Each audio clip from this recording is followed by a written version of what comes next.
1987 June 24-ന് അർജന്റീനയിലെ Rosario നഗരത്തിൽ Messi ജനിച്ചു.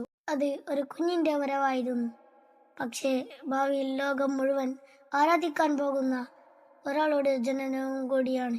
അച്ഛൻ ജോർജ് മെസ്സി ഒരു സ്റ്റീൽ ഫാക്ടറിയിൽ ജോലി ചെയ്തും ചെറിയ ഫുട്ബോൾ പരിശീലകനായി കുട്ടികളെ പരിശീലിപ്പിച്ചും ജീവിതം മുന്നോട്ട് നയിച്ചിരുന്നു. അമ്മ സെലിയ വീട്ടമ്മയായും കുടുംബത്തിന്റെ തണലായും കുട്ടികളുടെ വളർച്ചയിലും ജീവിതത്തിലുമെല്ലാം വലിയ പങ്കുവഹിച്ചവളായിരുന്നു. സഹോദരങ്ങൾ റോഡ്രിഗോയും മത്തിയാസും മരിയാസോൾ ചെറുപ്പങ്ങളുമായിരുന്നു. മെസ്സിയുടെ കുടുംബം ഫുട്ബോളിനോടുള്ള ഫാഷൻ നിറഞ്ഞൊരു കുടുംബമായിരുന്നു.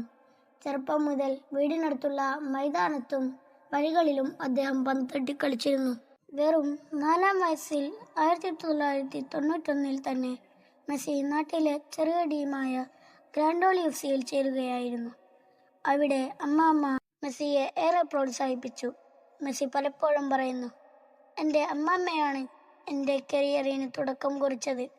അമ്മാമ്മ തന്നെയാണ് അദ്ദേഹത്തെ ആദ്യമായി ഗ്രാൻഡോളി ക്ലബിൽ കൊണ്ടുപോയത്. ഗ്രാൻഡോളി എഫ്.സിയിൽ ചെറുപ്രായത്തിലും മെസ്സി തൻ്റെ അത്ഭുതകരമായ ഡ്രിബിളിങ്ങും വേഗതയും കൊണ്ട് എല്ലാവരെയും പരപ്പിച്ചു. വലിയ കുട്ടികളോട് കളിക്കുമ്പോൾ പോലും തെറ്റാതെ വീഴാതെ പന്ത് മുന്നോട്ട് കൊണ്ടുപോകുന്നത് കണ്ട നാട്ടുകാർ അദ്ദേഹത്തെ ശ്രദ്ധിച്ചു.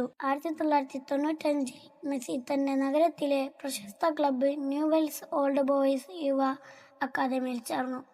അവിടെ ദ മെഷീൻ ഓഫ് 87 എന്നറിയപ്പെട്ട യുവ ടീമിൽ കളിച്ചു. ആ ടീമിന് ദ മെഷീൻ ഓഫ് 87 എന്ന പേര് വരാൻ കാരണം അദ്ദേഹത്തിന്റെ ജനനവർഷം 1987 ആയതിനാൽ. ആ ടീമിന് 5 വർഷത്തിൽ ഏകദേശം 500-ലധികം മത്സരത്തിൽ 465-ൽ കൂടുതലായി ജയിച്ചെന്ന് പറയുന്നു. ചെറുപ്രായത്തിൽ തന്നെ അവിടെയുള്ള കോച്ചുമാർ പറയുന്നു, ഇവനൊരു സാധാരണ കുട്ടിയല്ല, ഒരു പ്രതിഭയാണ്.